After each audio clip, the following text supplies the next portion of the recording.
Welcome to the Envelope's Emmy Contender Series. I'm Glenn Whipp, and today we are talking to J.B. Smoove, who plays Leon Black on Curb Your Enthusiasm. Yes.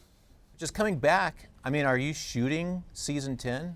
Oh, we have started? We have not started season 10 yet, but we'll be starting season 10 real soon. You know, they made the announcement that the show was coming back, which was a fabulous announcement. Because here's what I do when I get an announcement like that. I start counting my money. See, I don't know about how people with regular jobs do it, but actors, we go from job to job sometimes. So you start counting your money. When my bank account goes down to a certain point, that's when I anticipate whether a show is coming back, like Curb Your Enthusiasm. So then my money, I start adding. I start doing the math in my head. Everybody should always do math.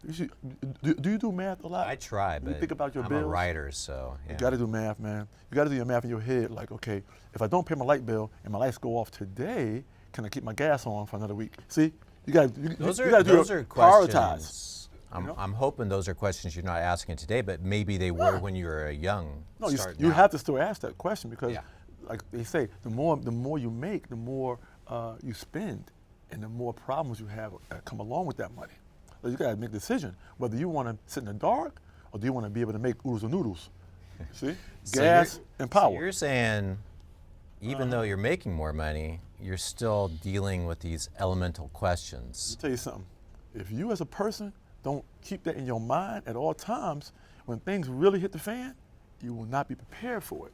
So even though you got money in your pocket, you still have to think like, what if I didn't have this money in my pocket? You got to also think like that all the time. Just to keep yourself grounded.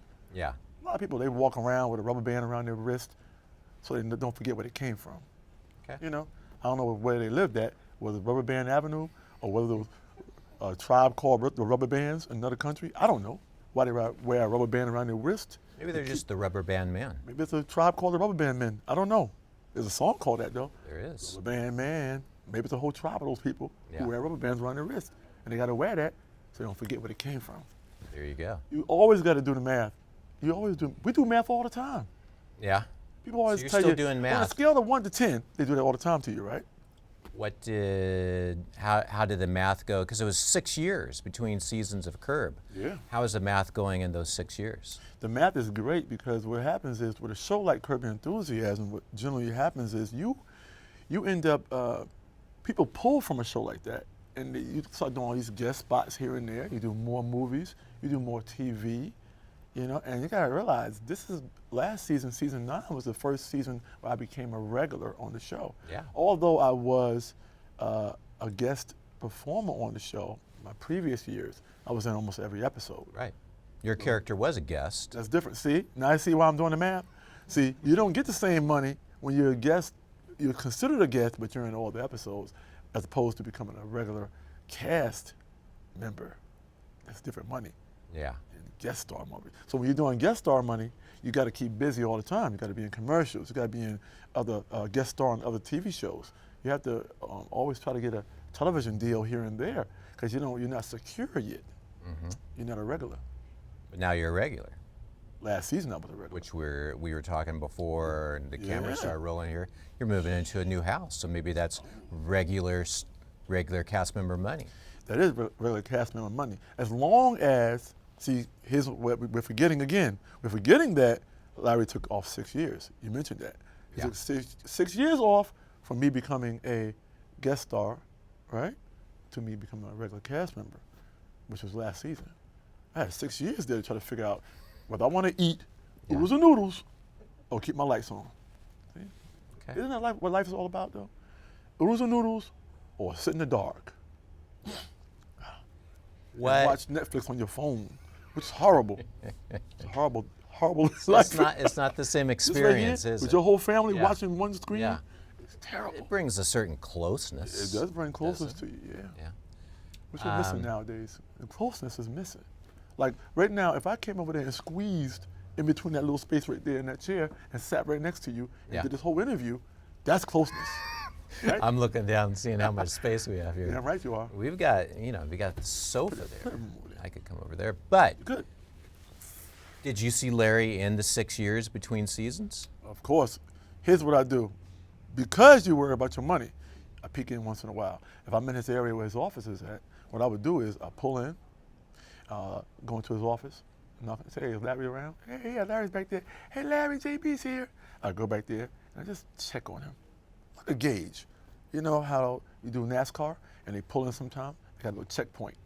Life is about checkpoints. When I go to Larry's office, that's a checkpoint. I'm checking on the man. Number one, he's a friend of mine, so I check on the man to make sure he's okay. How you been doing, man? And then slowly but surely, now I could push the button and push the issue of whether you're coming back. It's been 5, 6 years between seasons. It's a long time. So what I do is I just test the water a little bit. How you been doing, man? Yeah. And allow him to understand why I'm here. Let him know I'm eating noodles in the dark. And that allows him to say, you know, whether he's planning on coming back or not. He asked me how I'm doing. I said, I'm doing all right. And I test the climate by saying stuff like that. And then I know if he says things like, you know, I'm thinking about it, you know, then I know he's thinking about it, which maybe relaxes me a little bit. Take a look at his computer screen, see if he has anything open on. You're right. You know? That's called closeness. Again, that's a callback. I'll go next to him, squeeze in between a little space in his little chair, and see what's on that computer screen if he's typing a script. Right, right. Email. The scenes between you and Larry have always been like kind of closeness. I mean, like, I'm thinking almost it was like the second episode of the 6th season where you guys, what was the episode? The Anonymous Donor. Oh, yeah, man. And you guys are like this close to each other, sharing dialogue. I've seen the bloopers from that where Larry is just like cracking up. He cannot keep it together. It is a unique show, and it's a unique way, you know, to get close to a person that you didn't really know before you got on the show. So we have created this bond as two characters, but also, you know, you also have to care about the person off camera. You know, you got to know what their tendencies are and how to write for them, because that's another thing. You know, if we have someone writing for you, and everything is, you know, is perfect. You know, it's like playing t-ball.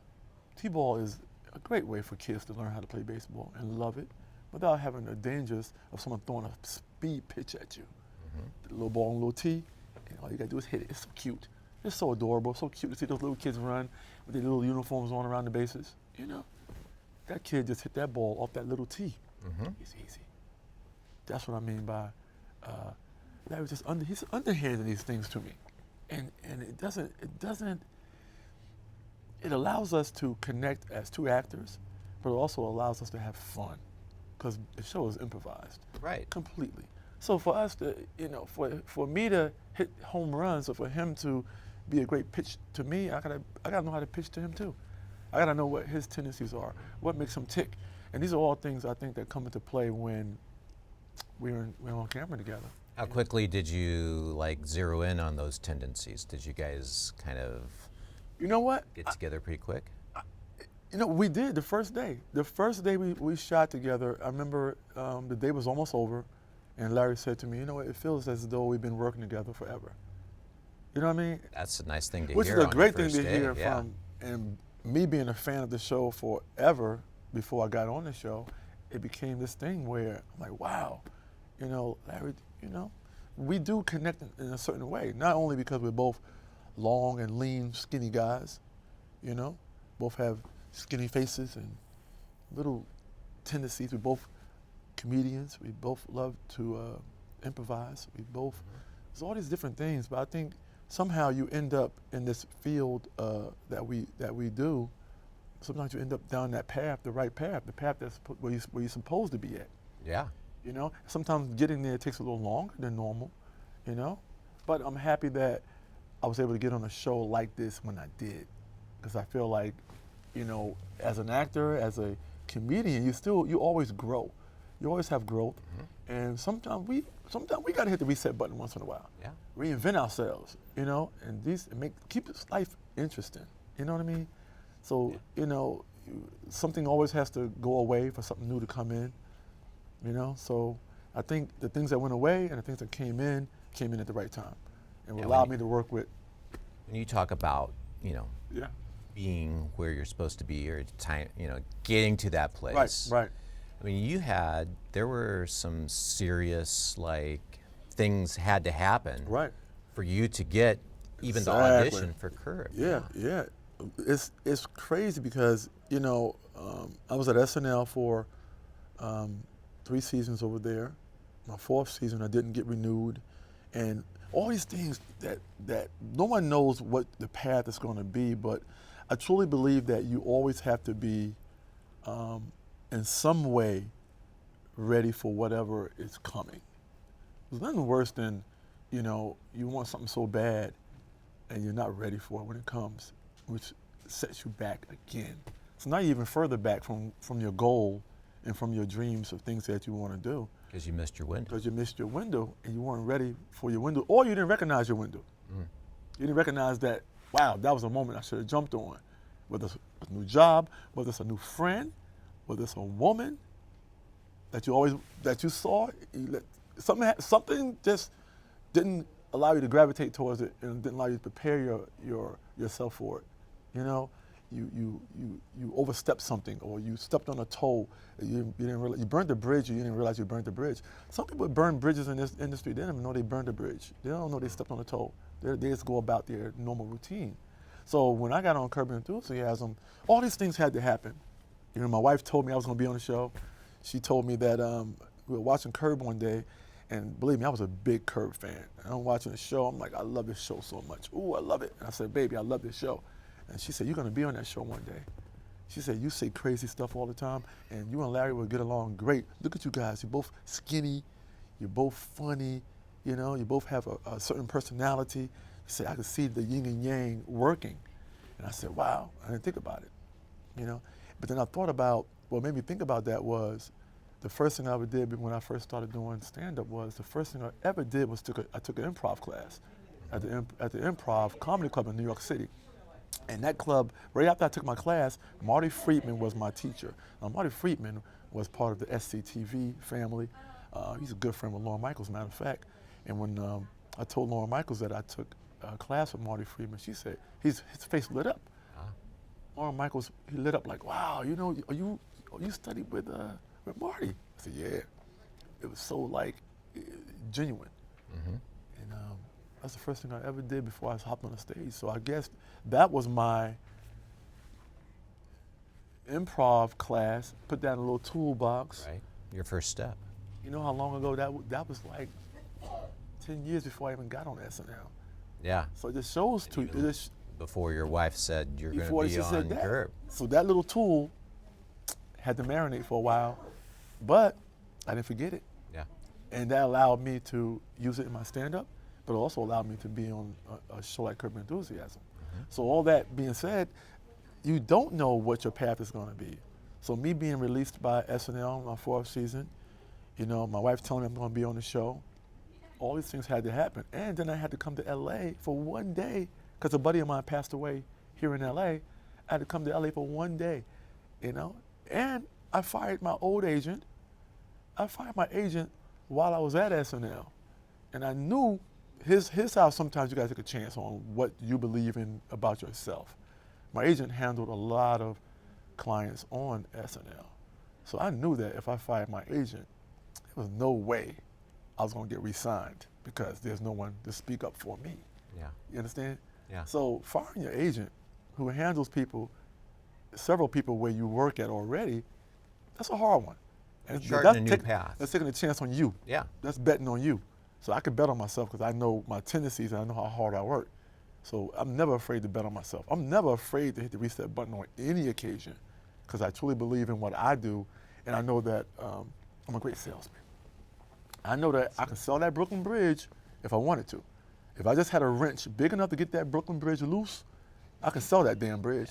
You understand? I'm saying that because you have to take a chance on yourself. You have to know what you can do all the time.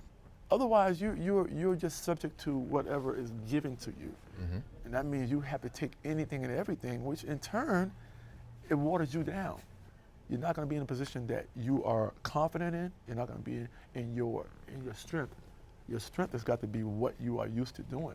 And my strength was improv. So although I was at SNL, I used that as a way to build my resume up. And I took this job for a reason because it's going to look great on my resume. I'm going to meet some amazing people, but it's also going to prepare me because SNL is a machine. You know what I mean? I can't improvise on it, but it is a machine that's going to teach me pace. So when I got on SNL, that taught me pace.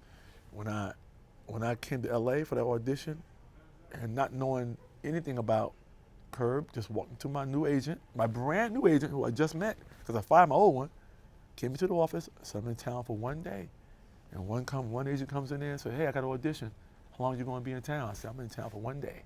I leave in the morning. I just came in town because my buddy passed away. He gives me that audition. He said, can you go right now? I can go right now. I said, what's it for? He said, Curb Your Enthusiasm. Let me tell you something. Although I was surprised, I wasn't surprised. Because all these things have kind of been locking into place. Things have been put into those seeds have been planted. Those chess pieces had to be moved in a certain way, in a certain order. A certain order of things had to happen. But I knew going over there, I said, I know who this character is. I'm going to go over here, I'm going to do this audition. You know, not knowing I was going to meet Larry David, I thought I was going to just go on tape. I said, I'm going to go on tape, see how they feel about me. I'm in town for one day. You know, here's what I thought about. If my wife hadn't told me I was going to be on the show, if I got renewed for SNL, I wouldn't be here. If my buddy didn't pass away, I wouldn't be in LA right now for one day. So there's got to be a reason why I'm going in this room. Right. I walk in that room, and Larry's standing in the middle of the room where you're just standing there. I said, you're going to improv with Larry. I had no idea I was going to improv directly with Larry David. No idea. I thought I was going to go in there and go on tape. They'll review the tape. They'll call me back or whatever. Larry's standing right there. Opportunity's right there. So my thing is, I do this for anything. I think everybody should always do this. You always come in there as up as possible, high as possible, because they can always pull you back. They can always say, hey, pull back a little bit, because everybody knows how to pull back. But if you come in low energy, low everything, they're going to tell you to turn it up a little bit. Now, you don't know how high to turn it up. Now you turn it up so high that you make them mad. Get out of here. Okay, thank you very much. Now you turned it up too high, and you look silly. Yeah. But you come in already high, and they tell you to pull back a little bit. We all know how to pull back a little bit, but we don't know how to turn it up. So you came in with high energy, and always. Larry was just like, what was his response like? You know what? Because I went in there not to take something. I didn't go in there to compete. I went in there to take something. And I already seen all the signs. My wife already told me I would be on the show. I'm not even supposed to be in town. Right. For one day, and I end up in this room with Larry David auditioning. I'm not supposed to be here. Why not? Yeah. Why not hit a home run? Punch them in the face. I always say, punch people in the face. Let them know who you are. Let them know that you're going to go for whatever you want. You know, that's how I always feel about it. So you got back to season 9. First episode, first conversation you and Larry have in season 9 is like things you can do when you're constipated. That's right. That's like the first. So you were back home again, weren't you? Back home. Let me tell you something. Let me tell you something. It felt like, you gotta realize we have been going so long that you do have a feeling like, man, am I gonna? Let me take the rust off. But there really is no rust, because Larry has a unique way of taking real life and putting a twist to it, and allowing people to take these little nuances about life and explode them. And sometimes it's things we don't even focus on, the smallest little details. You know, he finds a way to tap into it, which makes the show cringeworthy sometimes. Sure. Some people that's swear why by the people show, love they it. love the show so much. And then some people tell me, it makes me mad because, you know, I deal with those things every day, or it reminds me of something I went through when some guy was pig parking or whatever it is, or whatever all these things are that Larry finds a way to focus on and make these amazing moments on the show. And so maybe like people don't think they're getting an authentic apology. Exactly. And all they're those watching this going, that happened to me today, you know? But, or somebody offers them unfiltered tap water. Unfiltered tap water, man. And Larry has to go through all the little things that bug him. Plenty of times I've been with Larry, I see him pull a little pencil out, or a little pen, a little phone out, and put something. I know he picked up on something that irked him. He's going to use it in the show. Is he irked easily? You know what? People always ask me, is the same Larry David that's on the show, Yeah. that's Larry David in real life? And you know what? And I try to put a percentage on it. They're two different people, but they are one and the same in some ways. But there's some ways you don't know until you see them in action. You see him in action, like you at a party with him, or you're just hanging out with him, or you're at a premiere, or whatever it is. But you find these little things about him. Like once in a while, I was at an HBO party, and my buddy came. He said, "Man, you think Larry would like to do a selfie with me?" I said, "Nah." I said, "Don't do it, man." I said, "Nah." Yeah. You know, I said, he may because you're with me, but he may not. And this is gonna make me uncomfortable because he made you feel uncomfortable, which made him feel uncomfortable. So it's gonna be a little circle of uncomfortableness. I said, maybe not, don't do it. I said, in those kind of ways, you gotta take a signal. Sometimes you get a little signal from people if it's cool to come over.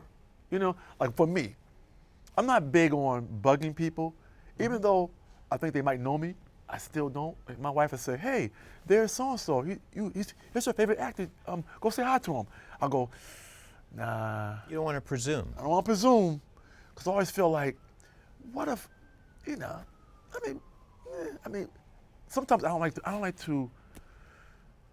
to take what I feel about the person on camera and how I think they are. I don't want to be disappointed. Right. And I feel like, oh no, I might get disappointed. So I'm guessing your buddy didn't go over for the photo then. No, I told him no, don't do it. I said, don't do it, man. Relax. Here's what you do. You wait for the eyebrow raise. You know what an eyebrow raise is? The eyebrow raise is you see somebody, you look over, and they catch your eyes on them. You go the little nod Head or nod, yeah. or the little, that shows that they are more of a grounded person. If you don't get the eyebrow raise, if you don't get that, if the eyebrow does not raise, don't go over there. Yeah. You're gonna be embarrassed. I'm thinking though, if people have certain expectations about Larry, Right. they'd be disappointed if he wasn't surly or wasn't, if he was like too friendly, you know? Yeah. It's like, I had another buddy man. tell me he ran into Larry at a party, and Larry gave it to him. Larry gave it to him good. Yeah. He was so happy that Larry Yeah. gave it to him. He said, "Man, Larry gave it to me good, man." He had the experience. So congratulations, man. Yeah. Larry got you, man. You can hold on to that for life. There was an episode this past season where the whole thing kind of centered on sending an accidental text on purpose. I love that one, man. I wondered if you ever sent an accidental text on purpose. You have to do that once in a while. Yeah. You have to do that once in a while. I think in this age of social media and technology, you have to do that once in a while just to see where you're at, because we don't know where we are in the eyes of other people, and you have to once in a while send an accidental text on purpose. You have to do that once in a while. I mean, I would ask you maybe the circumstances, the situation, but maybe that would kind of ruin the whole It ruins it. illusion of the It thing. does ruin it. It wasn't accidental. It wasn't accidental. So as long as you can, that's something you keep to yourself. Yeah. Or you tell very close people around you what happened, so that but see, you don't want everybody doing it, because once that catches on, everybody starts doing it. We saw what happened. And it throws it off. See what happens, happened right? in that episode. It starts happening. Yep. What was it like arguing in front of Judge Judy? Let me tell you, I love Judge Judy. She is something else. That lady's something else, man. And she's very, very rich off of that show. Yeah. You know, and that was fun. She's not worrying about electricity or She's not running about all that stuff. noodles. Noodles and whether her light's on or watching Netflix on the phone. She's not worrying about that kind of stuff. That lady, man, that was fun just being, you know what it felt like? You know how you walk into a museum, you know, because that's a real, that courtroom, although it's on a set. It's on a set. It's not a real courthouse. You don't gotta, pay for parking and that kind of stuff. They validate you when you leave there. But it was a real courtroom feel, you know? And did you have to rise when she came in? Everything. All, it's like a real court, sort of like real court. And to be there supporting Larry, in this case, this woman, was great. And just seeing her, she's so, although she's a little woman, Yeah. very intimidating to be in front of that woman, you know? Whenever you go into a courtroom, let me tell you something, when you go into a courtroom, you can't help but feel like, to think, is there anything that you've done in your past that you forgot about? You know what I'm saying? Yeah. You know, I don't know if white guys feel the same way, but when you walk into a courtroom, and you walk into a courtroom, you sit there like, is there a possibility they might keep me today? Yeah. You know what I mean? Are you going to be detained? Are you going to be detained? You got to ask yourself that before you walk up in there. Like, wait a minute, okay, okay, I'm good. You got to go through your life real fast and make sure they ain't gonna keep you. And this is detain you. Was this even because of the atmosphere? Was this even a thought going through your head in Judge Judy's courtroom? Exactly, in her courtroom. And Doesn't sound like you went up to her and asked for a selfie. Exactly. Now, even Did though she give you the eyebrow raise? Or? of course she did. She took a liking to me very quickly. Yeah. Or Leon took a liking to Leon very to the character. We have a question from Dee Dee What on up, Dee Dee? Facebook. She's asking, has Larry given you any good investment advice? I guess there's been kind of a running thread, and maybe she's a little worried about your financial situation. Has he given me any financial advice? No, he has not. See, Larry is sitting on a lot of money. See, Larry got that old Seinfeld money. I tell people all the time, Larry carries his money long. Like most people, they fold their money over and they put it in their pocket. Larry carries his money straight, flat, like flat money. Like if he had put money, he put money in his pocket like that. He doesn't fold the money over. You know, he has long money. I call it long money. So here's how Larry does it. When Larry goes to the bank, he brings a big security guy. Larry hasn't even touched his Curb Your Enthusiasm money. He spends his money from the bottom up. So he has his money stacked up. All his Seinfeld money is on the bottom. All his Curb money is on the top. So he has this big guy. He goes in there, he lifts the money up, and Larry puts his hand in there and grabs Seinfeld money from the bottom. That's what he does. I'm telling you. That's what rich people do. That's how rich people stack their money up. Next time I'm in a bank in Beverly Hills or loaded, something, man. I'm gonna look out for that. I went to Larry's house, right? He invited me over his house. His whole house is like money furniture. He has a chair, a sofa that's stacked up in the shape of a sofa. Crazy. Crazy. I don't know if he's doing it on purpose or he's just trying to show off, but he made money lemonade. He came in there, put a lemon on the table, he squeezed the lemon in the pitcher, and he just started putting money in the bottom, and he started just like that. I mean, in conversation. You know, we have a great season this season. He doesn't even mention that he just put $2,500 bills in a pitcher of lemonade and stirring it up. You know, How'd it taste? it tastes like money, like $100 bills. What do you think it tastes like? You let a few go in your mouth, so you can keep the lights on. All right, we have some questions that we ask everyone who comes in here. Okay. What was the last show you binge watched? I guess on your phone, Ooh. on Netflix, sitting around close with your The family. last thing I binge watched was This Is Us. Matter of fact, I'm gonna tell you something. I kept hearing about This Is Us, but I never watched it. And then, you know, into this third season, I said, let me go back and watch this and start watching This Is Us. Pretty damn good show. I felt bad because before I started binge watching it, I hate being fake.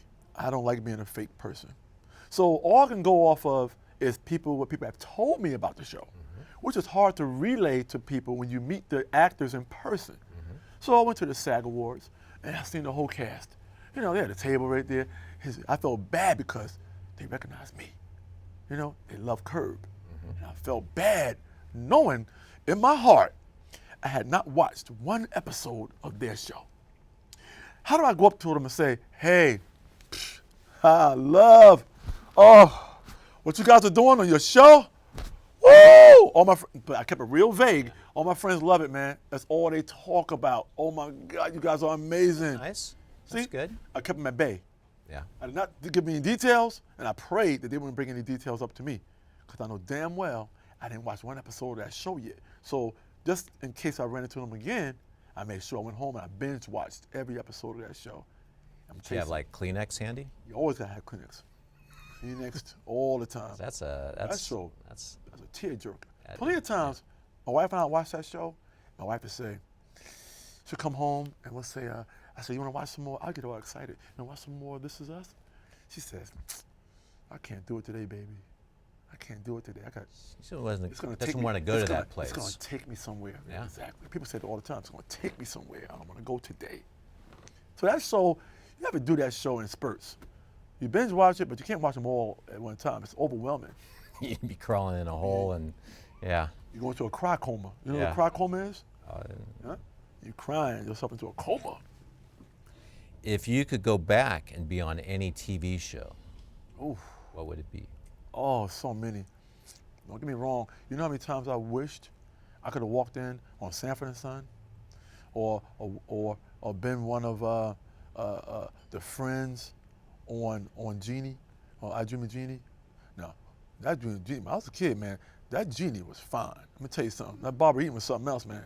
She had her own little crib, nice little bottle with all the little. It was so decorated, so nice, very zen-like. All the little pillows and stuff like that, you know. Man, what was the rent going on in that little place? She had her own house, her own little crib, you know. Yeah. Man, I love that place, man. That's a pad. Now, You like the throw pillow I love aesthetic. it, man. Now, only thing about her crib was she didn't have no kitchen, no bathroom. Right. I always said, Yeah, that's I was like, true. where should go to the bathroom at? I always ask myself, where should go to the bathroom at? And where's the kitchen at? She's a genie. She's a genie. She just sits. So we don't really know about the whole. Take out food, you know. And what's another show? Andy Griffith show. Oh, Andy Griffith had no black people on it, but I still wanted to be on it. Yeah. Ha. Go out fishing. What's one of my favorite shows? Yeah. Favorite show is the Andy Griffith show. Okay. I love Don Knotts. I used to love that guy. He's great. And as far as any kind of, let me see another show. Let me give you something more, let me see, different demographic. Let me see, what else is a good show? Gilligan's Island. I would love to have been on that show. I love to have been on that show for one episode, figured out how to get my ass off that island and leave them there. See? They'd be talking about you. They'll sit there like, we didn't think of that. On the island. How come we didn't think of that? That's what I would do. Yeah. A lot of people watch TV to unwind. Right. What do you do to unwind? A lot of people don't know this, but I'm a pool shark. I love to shoot pool. I can shoot pool all night long. I can shoot pool until you run out of money. I'm a pool shark. That means. Sounds like I would be running. Here's what I out do of with a pool shark. The first game, you miss a lot of shots. You throw them off a little bit, let them win a game, then they think they got you. Then you say, man, I'll play better when I bet for money. Then they think they're good. Then they start pulling money out their pocket. You take all their money, and they go home eating in the dark, eating noodles in the dark. I saw The Color of Money. That's kind of what. That's what Well, happens. Tom Cruise, Paul Newman, they were going for it. I love shooting pool. And I'm also a big RV guy. A lot of people don't know this. A lot of people think black people don't have RVs, but I'm an RV guy also. I love just going away in my little RV, go to a little RV resort, park it, my little pop-outs, my little grill up, you know, cook some grill food. Why not, man? Okay. Why not? Life on the road life, ride for 8-9 hours, just go somewhere. Yeah. Park, enjoy the outdoors. Why not? Why not? Especially here in California. It's a great place. Weather's always good. The weather's pretty damn good out here. It's a good place to RV. Oh, What do you know now that you wish you knew on your first acting job? ooh. What do I know now? I know that